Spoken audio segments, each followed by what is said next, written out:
What's going on, everyone? Yeah, so if you kind of saw this title, you kind of see what I'm getting into, and it's actually pretty cool, and someone brought this to my attention just a little bit ago. I remember seeing this live, and yes, this is kind of basically a Nikon D4x preview. Now, how do I know that? I'll get to that in a second.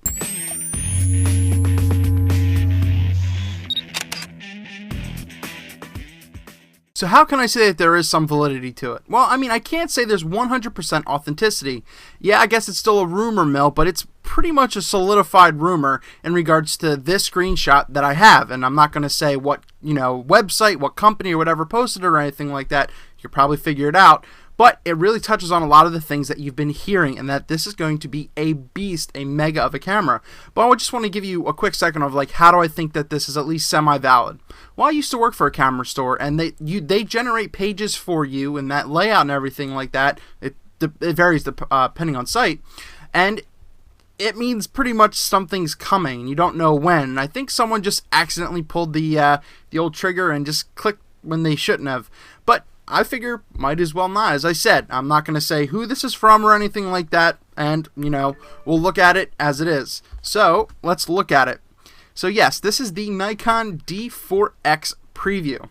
Then we'll bring this up and we'll just comment on a couple things. I want to know your guys' thoughts down below as well.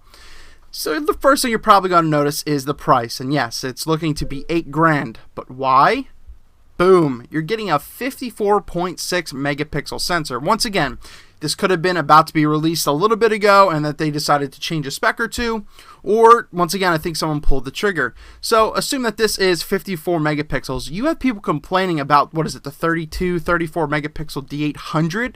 So yeah, this is a beast. So if you're, the only thing with this is, to me, this is really unnecessary for about 87,000% of what people shoot. But once again, this is for the pro. This is for the full-time pro. I think this is a studio camera, so it's like they almost want to go medium format phase and everything like that, but they just want a DSLR and they want to use their Nikon lenses.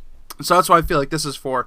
But there's a couple huge things. Obviously, you're going to get amazing ISO. But I was talking with a couple of friends and everything like that. Once again, one brought to my attention this 16-bit right here.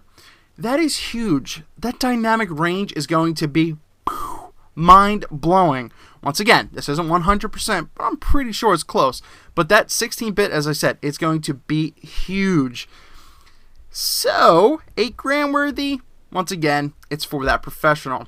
And you're going to get, and I'll touch upon one other thing, so you're getting 7 frames a second. I feel like if you're, paying that much, you should probably be about 24 frames a second. But I know these are large files and they have to write, which is also pretty key. You get a bigger LCD screen, whoop-de-doo.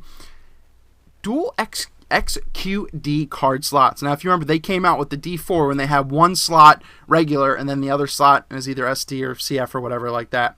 I think it was SD. But yeah, so now they're going dual Xqd card. I would think that card was dying, but you have Lexar and everything like that they're coming out and that they're making these cards now. So I guess that's here to stay, and Nikon's the one to adapt them so far. So that's what that's going to be. You're going to get your true video modes, and I'm sure it's going to look great with everything like that. Fast image processor and everything like that. Just as I said, the frames per second, I don't really know. And once again, I feel like this right here, 54 megapixels, is extreme overkill. So, I mean, yeah, once again, this is just commenting on what I saw. This is from a reputable source. As I said, I think someone jumped the gun early. But I want to know your guys' thoughts down below. If you're definitely a Nikon shooter, or just in general as a camera enthusiast or a hobbyist or anything like that. These specs, if it was for your brand, what would you think about them? Especially the megapixels, the bit rate and everything like that. The Xqd Card Slots, I don't know. And the fact that it's $8 grand, so I would have to sell at least 2 of my arms and my left kidney and my son. That's all I got. Eric Rossi, the guy with the eye. Keep an eye out.